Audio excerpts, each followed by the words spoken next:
snowstorm in 1982, a man on board a commercial plane looked out of his window and saw something very strange at the top of a Colorado mountain. When authorities were alerted and sent to that spot on the mountain, they could not believe what they found there. But before we get into today's stories, if you're a fan of the strange, dark, and mysterious delivered in story format, then you've come to the right place, because that's all we do, and we upload once or twice every week. So if that's of interest to you, please invite the like button to participate in your nice casual the like button to participate in your very fun, very casual neighborhood gunfight, but then squirt the like button. What is he looking at? But then squirt the like button with sulfuric acid, not water. Also, please subscribe to our channel and turn on all notifications so you don't miss. I'm about to say, is he getting possessed or something? He's like, I don't know if he made that intentionally creepy. Orange juice. In 2018, a 56-year-old father of four named Tayyab Suyami was living in a quiet, modest town in New Jersey called Little Ferry. Tayyab had moved to the United States from Africa back in 1996, and after getting settled in New Jersey, he had landed a job as an accountant for a food importing company. At first, Tayyab's salary had been enough to provide for the family, but as his family grew, his salary just wasn't enough, and money became a real problem. And so eventually, Tayyab's wife also got a full-time job, but even then, with two full-time working adults, the family had to stay on a Welcome to America budget just to make ends meet.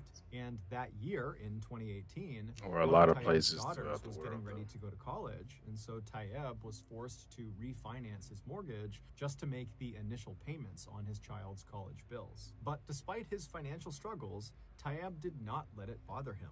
He was an eternal optimist who fundamentally believed that in the end, everything would just work itself out. On May 1st of that year, Tayyab was on his way home from work when his wife called him. Don't always work itself swing by the grocery store and pick up Sometimes you some gotta orange force juice. So Tayyab stopped at the ShopRite grocery store in Hackensack, New Jersey, which was only a couple miles north of Little Ferry where they live. And he went inside, he went to the juice aisle, and he scanned the different brands of orange juice, and at some point he grabbed the most appealing orange juice that was still within their budget. It was $5. He takes the juice, he goes to the front of the store, he pays for it, he goes outside, he hops in his car, and he heads home. When he pulls into his driveway, he gets out, he goes into the house, he goes right into the kitchen where his wife was, and he proudly set the orange juice down on the kitchen table, expecting a thank you from his wife. But his wife turned around and she looked at the orange juice and she saw like, "You the idiot." he had purchased, and she immediately said, "How much did you pay for that?" And Tayyab said, $5. And she said, "Well, you got to take it back, because I know that brand is on sale for $2.50 Take it back at the grocery store right down the road. So go return this one."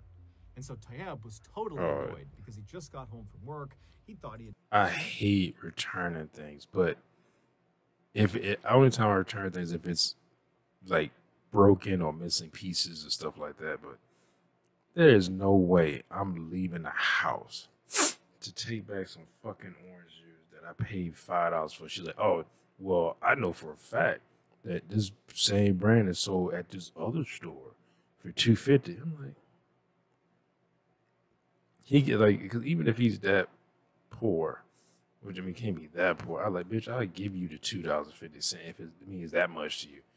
Like, I'm not going back to the store to take back orange juice just to get $2.50. Like, get the fuck out of here. Like, unless that $2.50 was going, well, the difference between getting kicked out of my house was $2.50. I'm not going back to the store to return that just to get $2.50. Done a good deed, and now he's in trouble. And so he decided, you know what? I'm not going to fight her on this. He just walked over, grabbed the $5 orange juice, and he went back outside, hopped in his car, and took off. A few minutes later, he arrived at the Hackensack, New Jersey ShopRite. He went inside, and he went straight to the customer service desk where there was a teenager behind the counter. And Tayyab walked over to them, and he handed them the juice along with his receipt, and he asked for a refund. And so while Tayyab is standing there letting this cashier complete the transaction, he looked behind the cashier at the wall, and there was this sign that totally piqued his interest. And so he's staring at the sign, and then finally the teenage cashier, he finishes the transaction, and he reaches out across the counter with Tayyeb's $5. And Tayyeb, he reaches out and he takes the $5, but then he pauses for a second. And he's kind of looking up at the sign, and he's thinking about what he should do. And he knows that if he does this, if he does what the sign is telling him to do, he's going to get in trouble with his wife, because this is the exact opposite of what he was sent out to do. But Tayyeb just couldn't help it. And he takes the $5 and he proceeds to hand it right back to the cashier, and he tells the cashier what he wants him to do with it. And so a couple minutes later, Tayyeb leaves the ShopRite with no juice, with no $5, but did he win a lottery or something in his back pocket. And so Tayyeb hops in his car and he drives to the grocery store that's right down the road from their house. He goes inside and he gets the on sale, or like some sweepstakes or some shit. And then he goes back into his car, he drives home, he goes in the kitchen, and he sets the juice on the counter and tells his wife, yep, I got the right one, $2.50. And he's just hoping the whole time that she has not checked the bank account and has not discovered what he had really been doing while he was out, because he had actually spent more money on the second trip than the first time. But apparently his wife had not checked the account yet, and she just thanked him. That'd be crazy. She'll check the bank account before you get back. So Tayyeb very happily left the kitchen. Why is $10 missing out of the night watching TV and hanging out with his family? And then early the next morning, Tayyeb got up and he decided, you know what? I need to do something to curry some favor with my wife, because she's gonna learn what I did with the refund money pretty soon. And so he decided he would just go out and do a bunch of yard work that day, right in front of his wife, to make sure she really trying saw to get in her that good he was doing graces. some good stuff. And so he goes outside, he opens up the garage, and he's about to pull the lawnmower out when he notices his car is really dirty. And so he decides, you know what, I'm gonna go wash my car first and then come back and cut the grass and do some other things. And so he goes inside and he tells his wife what his plan is, and she says, okay, I'll see you in a little bit when you come back. So she's like, I don't care. And then Tayyeb went back outside, he hopped in his car, and he left. As he was driving to the car wash, he made a pit stop at a small store that was set back off the road. And so he goes inside and he goes right to the back of this little store, where there's this strange machine that looks like an ATM, and it has a screen on it with text scrolling across it. And at the bottom, there was an opening where a barcode scanner was kind of projecting down. And so Tayyeb walks up to this machine and he reaches into his back pocket and he pulls out those 2 slips of paper he had got from the grocery store. He had 2 lottery tickets. And he puts the first one under the scanner, and then he reads the text that appears on the screen of this machine.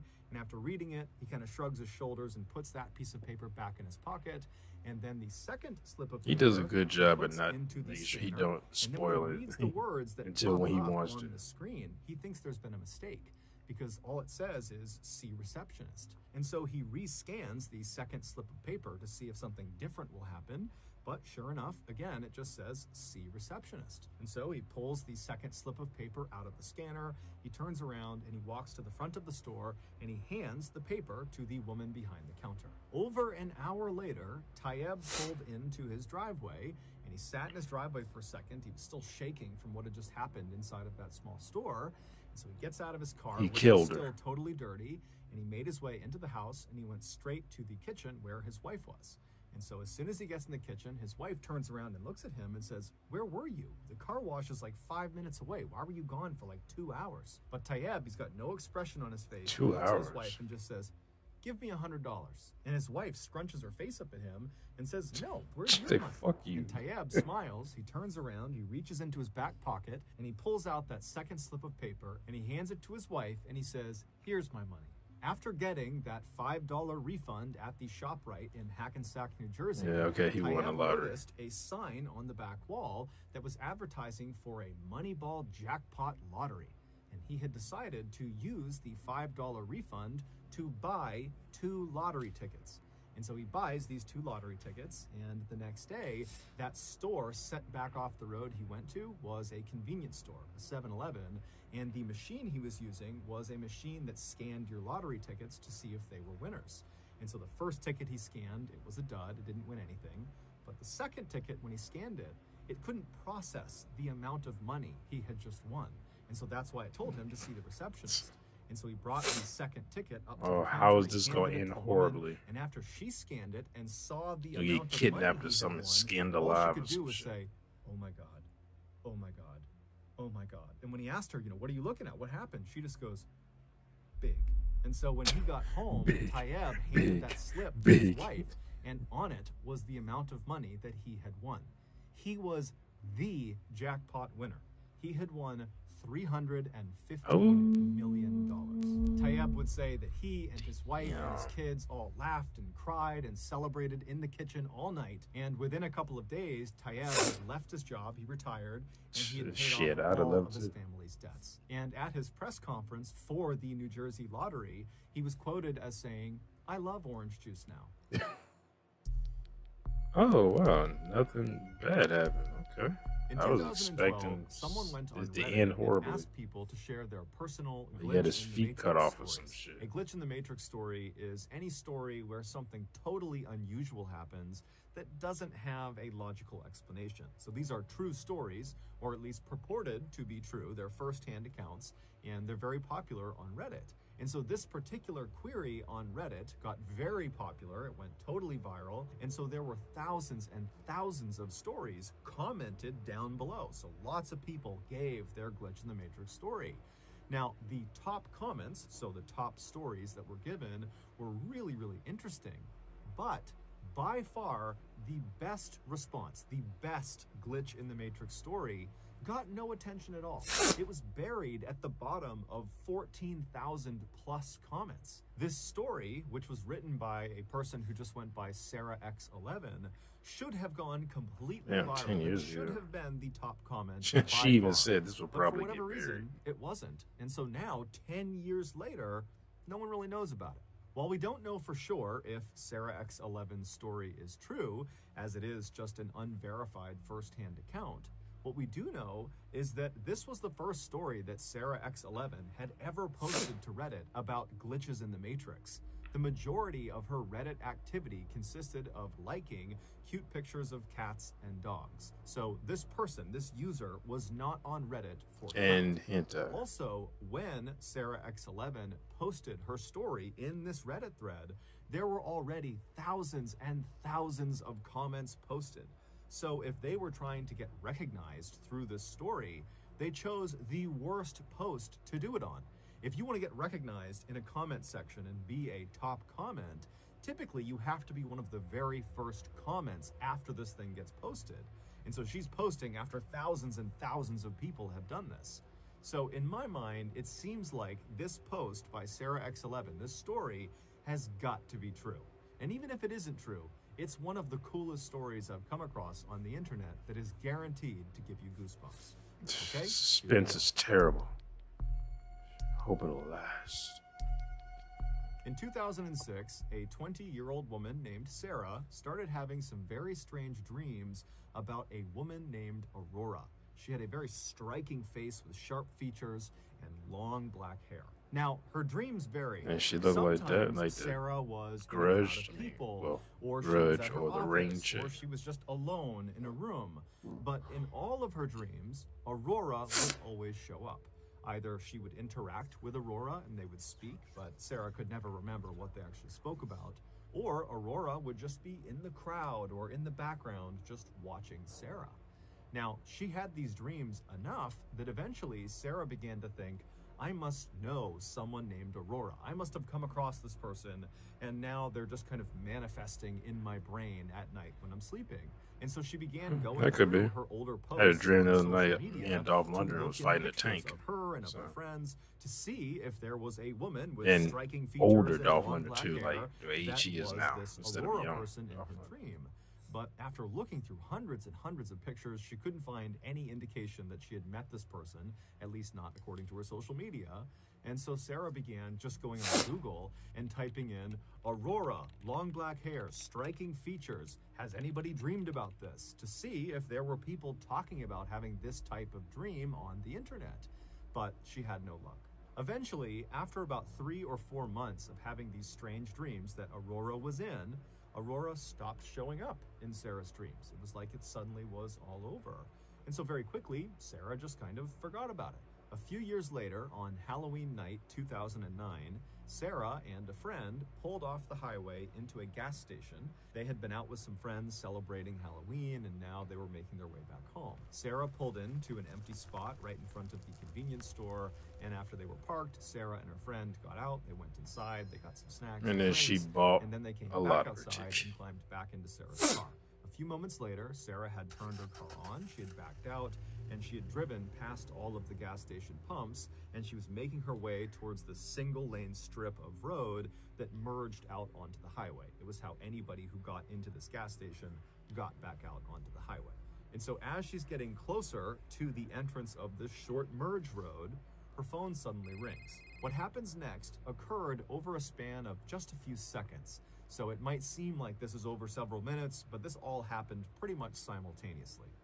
So she's pulling up to the entrance of this merge road, her cell phone rings, and because there was no one behind her, it was not a busy night, Sarah decides to just stop her car, put it in park so she can safely take this phone call. In the middle of the road? She stops her car pretty much right in front of the entrance to this merge road, and she picks up her phone, she looks at the number, and she doesn't recognize it. That's crazy. Why would you do that? Says, hello. There was silence on her phone, and as Sarah is saying, hello, is anybody there? Another car from the gas station pulls up right behind Sarah's car, and they start honking their horn immediately. They're in a huge rush. And so Sarah, who's totally embarrassed that she's blocking traffic, why would you do that? She puts her car back in drive and she hits the gas. But this driver behind her is apparently in such a rush, they're so impatient that don't they tell me. actually Go around. swerved around her, driving on the dirt off to the side of the road just to get around her, and then they sped off down the merge road back onto the highway.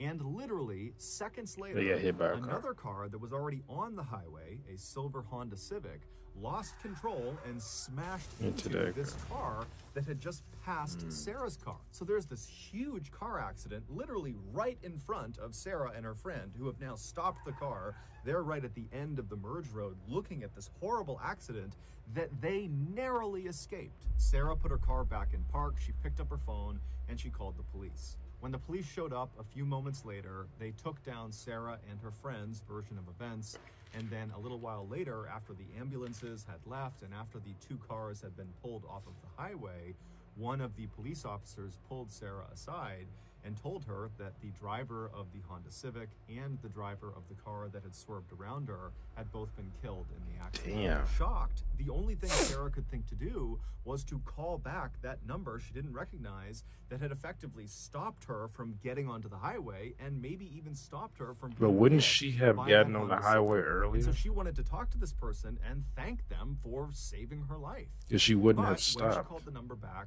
the person did not pick up. However, it went to her voicemail, and it said, "Hi, you've reached Aurora. Leave your name and number after the beep." Sarah could not believe it.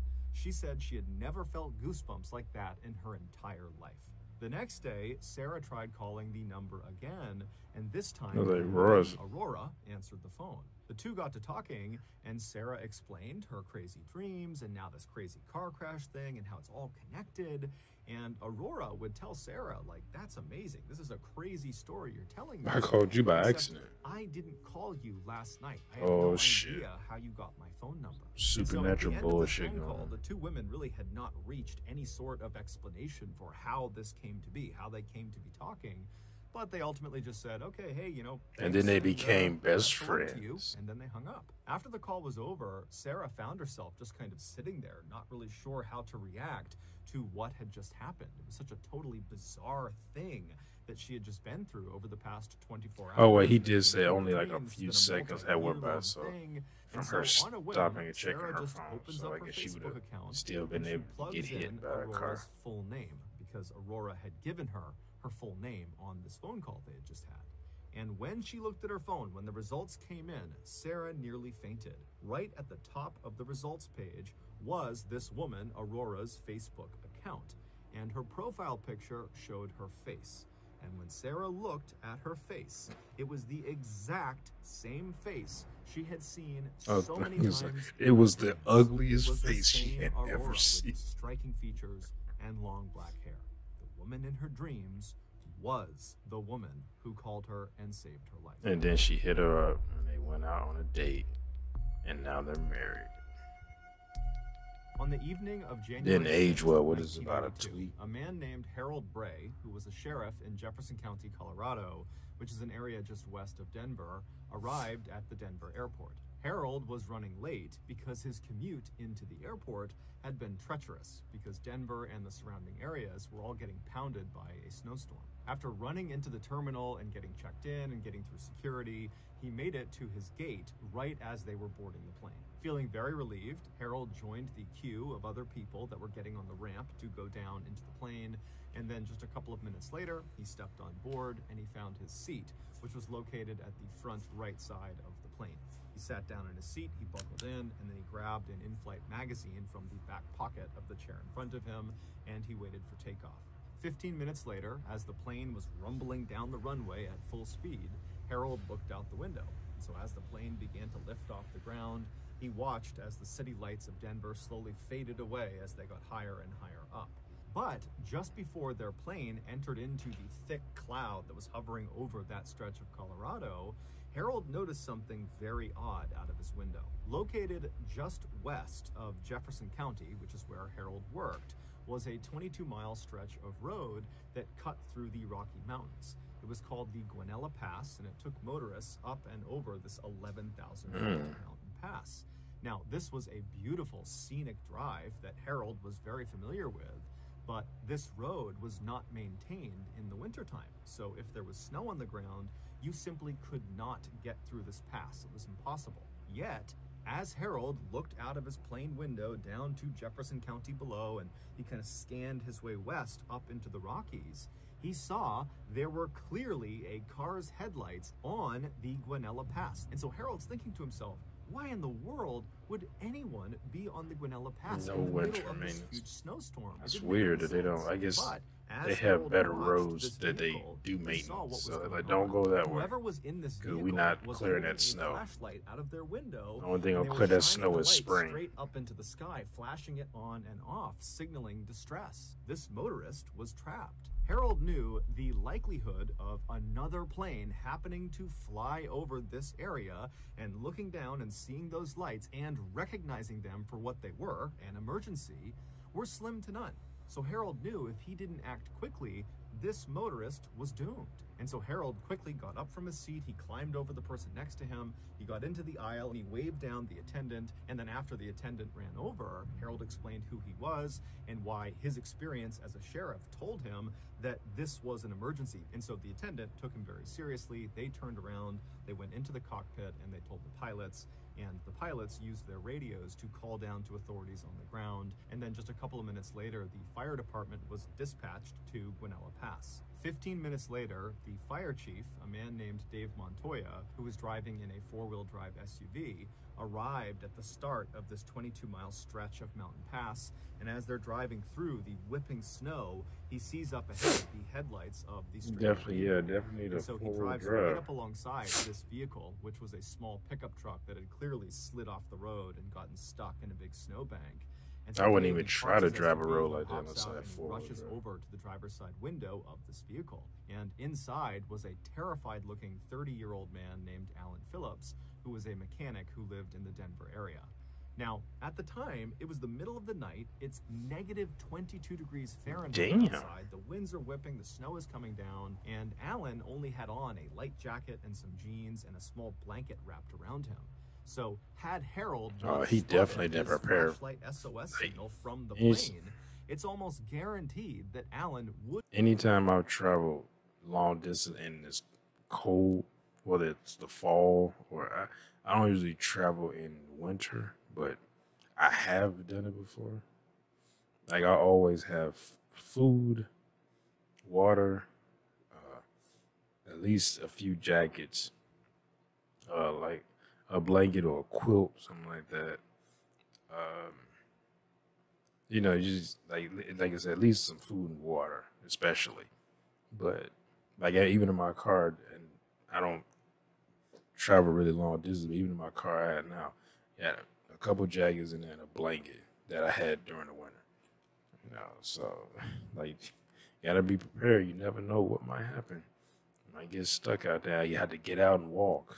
Have died that night from hypothermia. And so when Alan turned and saw Dave standing there, his rescuer, Alan began crying tears of joy and thanking God that he was going to survive. When Dave asked Alan what happened, Alan, who was slightly intoxicated, told Dave that he had gone out drinking at a bar, and then when it was time to come home, he had stupidly decided to drive through the Guanella Pass back to his home, forgetting that this particular stretch of road was not maintained during the winter.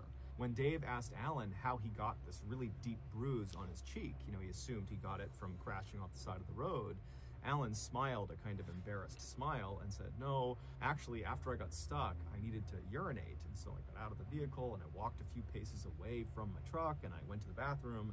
And then when I turned to walk back, the snow was so blinding, I couldn't actually see my truck. And I ran to go find it again because I didn't want to be trapped out in the snow. And I ran into the truck face first. And so my cheek hit the door of the truck. And so Dave, he just smiled and said, Alan, you are one lucky man. Over the next few days, local newspapers in Colorado and some national newspapers ran headlines about the miracle at Guanella Pass. However, as it would turn out, that headline would not age well. 38 years later, in 2020, it was discovered that Alan had lied to Dave about why he was in Guanella Pass. The truth was, earlier in the evening that Alan would eventually get stuck, murdering people. He had murdered 2 hitchhikers near Breckenridge, Colorado, roughly 50 miles from the Guanella Pass. Both of these murders had gone cold, but in late 2020, DNA evidence connected Alan to both cases. DNA. Several hours Always before gets him Alan in got here. rescued, he picked up 22-year-old Annette Schnee, who was hitchhiking, and after she got into his truck, it's believed he held her at gunpoint and then put zip-tie handcuffs on her wrists, and then we don't really know what happened next, but at some point that night, Annette was taken out of the vehicle and led into the woods, and she was shot in the back, and she was left face down in a stream. A couple of hours after he killed Annette, Alan picked up another hitchhiker, 29-year-old like a fucking serial killer. And when she got into his truck, it's believed he did the same thing. He held her at gunpoint and they both put her in zip-tie young handcuffs. blonde-haired women. However, Barbara was able to break out of her restraints. It's believed she struck Alan in the cheek, which is why he got that deep bruise on his cheek. And then she leapt out of his car and started running. But Alan got out, chased her down, and shot her in the chest, killing her. And then he dumped her body off the side of this cliff down into the snowbank below. So the only reason Alan got stuck in Guanella Pass is because he was attempting to flee the area where he committed these murders. And he likely just didn't understand how dangerous this pass was. And so shortly after turning onto it, his truck slid off the road and he got stuck. In February of 2021, Alan, who was 70 years old at the time and still living in the Denver area, was finally arrested for these 2 murders, and he is currently awaiting trial. Assuming he did it, that Alan killed these 2 women, we don't know what his motivations were. It's not clear, he hasn't said, and we also don't know if there are potentially other victims.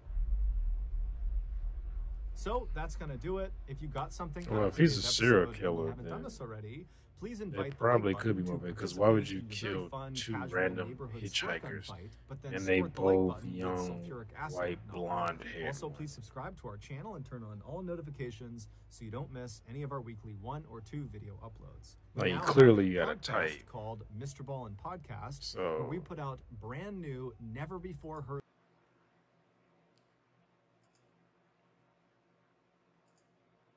But that's crazy. He had killed 2 people. I guess luckily, I guess he could have died there because they said like he would have died of hypothermia. And he was out there with a thin coat on and a blanket. So they said he would have probably died of hypothermia out there. But then no one would have ever known that he killed those women because then he would have been dead too. But that's crazy. That guy saw that flashlight from the plane. Well, he said he was flicking a flashlight or his headlights. Probably a headlight, 'cause I don't think you'd already seen a flashlight from. Even he said before they got too high, he saw it. But you about to break the clouds. I think that'd have been pretty high to see a flashlight. But he saw that And this dude had killed 2 people. Like, I feel like he's had to have killed more people because that's so random. He just get the urge to just zip tie something. He said, we don't know what he did with that woman in that time period, the first woman. Yeah, but apparently he had her for a while. So, I mean, use your imagination. But the other one got away. Well, got out, was almost got away, for he ended up just, I guess he was like, fuck it, just shot her in the chest and threw her off a cliff. But, well, you ain't going to jail now. And at first, I thought I was like, yeah, I was really surprised that that just ended. Oh, he won the lottery, and he's like, I like orange juice now. I love orange juice now. It's funny that he like bought a what they call them, orange juice, like an orange juice farm, orange farms, like orchard. Is that what they call them? He started like his own orange juice like company. But that was lucky. Like he just, well, I guess I got to give it to his wife, because at first I was like, hey, no, there's no way in hell I'm going back to the store to return orange juice because I spent an extra 250 cents because I didn't get the cheaper one. I just been like, oh well, because I've done that where I was like, I went to one store, bought something, and then I said, oh, I forgot something, and then go to another store that's closer. And then, oh, I should have came here because they had the exact same item that I bought at the other store, and it was a bit cheaper at the store, at the current store I was at. So, but I'm not going to go back. I'm not going to buy that and go back home, get the other one, and take that back to the store. Just save money. Especially like nowadays, because I could just look up the price for different things that I have in my head that I want. On my list, like these things I want to buy. And I just look at the price online, you know. But of course, I think that was that picture he showed looked like it was probably late 90s, maybe early 2000s. So, but one of these at $315 million. Man, shit. And he quit his job. I could just, because you could live off that for the rest of your life. Like, because he couldn't have that much debt. You know, so he paid off everything, put his kids through school, and he could just coast. Especially because he's older already. He could just he could buy a nice house. He could buy a pretty nice house, he get a $3-4 million or more, like a $20 million house if he wanted. And I mean, I wouldn't, because the taxes probably be high as fuck on it. I give me a nice little decent house in the area and a nice little amount of land, and just be like, shit. I mean, I probably, at my age now, I would still want to do stuff. Like, if I won the lottery in my 60s, maybe not. I'd be like, especially that much money, I'm like, well, fuck it. I'm done. I'm coasting now until I die. But at my age now, I feel like I would probably start a business, doing something. Probably go back to school. I mean, I'm doing classes stuff now, but not it's kind of just off and on. It's not. I would just, I got the money to pay to go full back to school, not have to wait and okay, now I can go back because I got the FAFSA and then the money that I also have to go, because I don't want to use my GI Bill for this one right now, so I might wait to use it at this time and stuff like that. But and then I was okay, well, now I use my GI Bill for this semester, stuff like that. I can just I got the money, just go to college, go back to college, but full time. So, but yeah, I would, and I wouldn't. I don't think I would buy another car. I'll probably buy a truck. I'll probably buy a pickup. I like a big ass. What are those like F-250s? Them big ass trucks. Take my car I got now and just get it, everything on it, repair and like. I mean, ain't nothing wrong with it now, but just like get all new shit like in it. Even though I mean the car's not old, it's 2013, but you just I don't know whatever I'll probably get like put a I don't know like a intake, but I don't know, you soup it up, and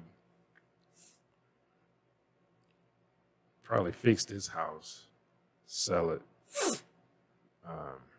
well pay it off first, and and then sell it.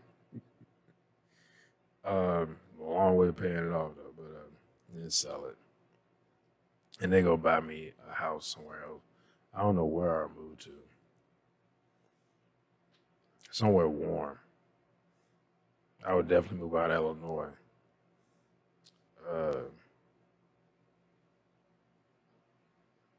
Probably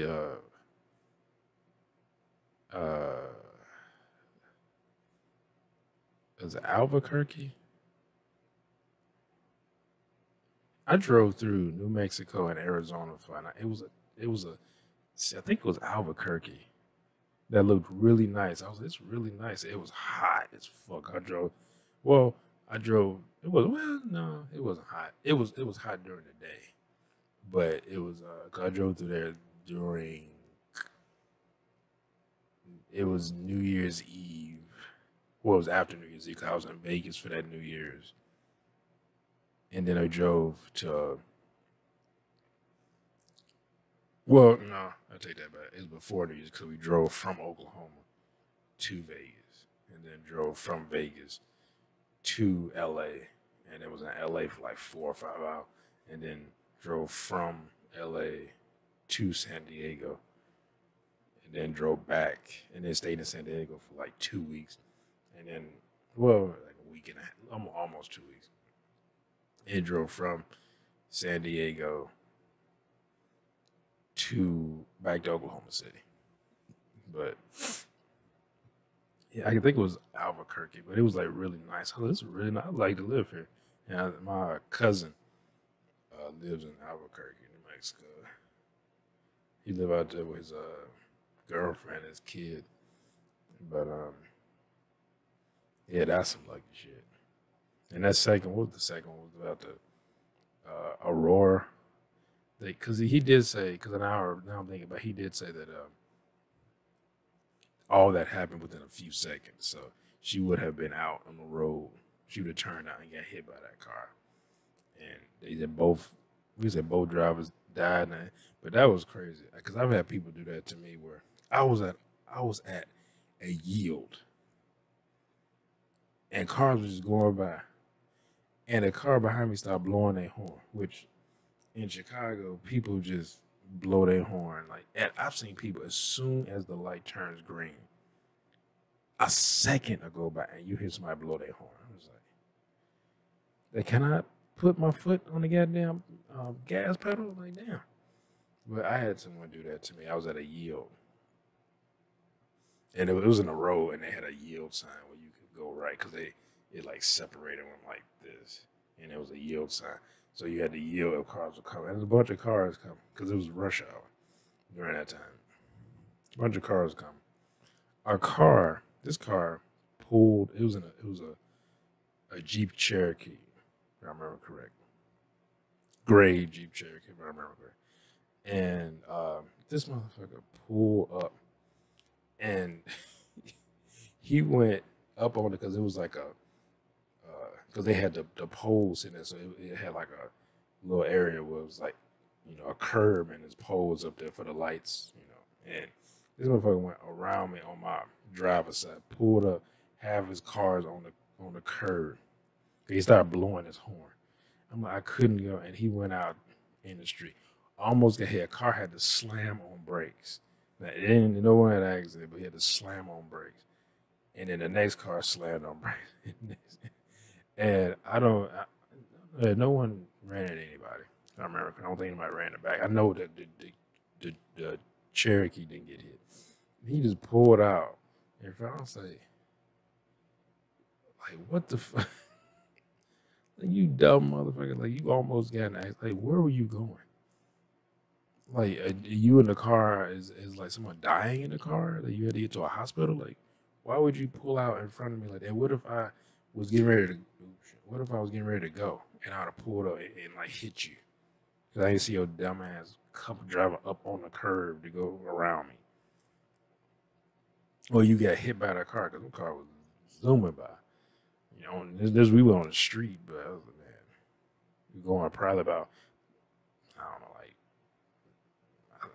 40. I think the speed limit over there is 40, 35 miles an hour. People usually go like 40, 45. I'm like, dumbass motherfucker. But anyway, I hope you enjoyed my reaction. And if you did, make sure you hit that thumbs up button down below. Subscribe and hit that bell if you want to be notified when I upload the videos. Comment down below. Share this video. I'll see you next time. Peace.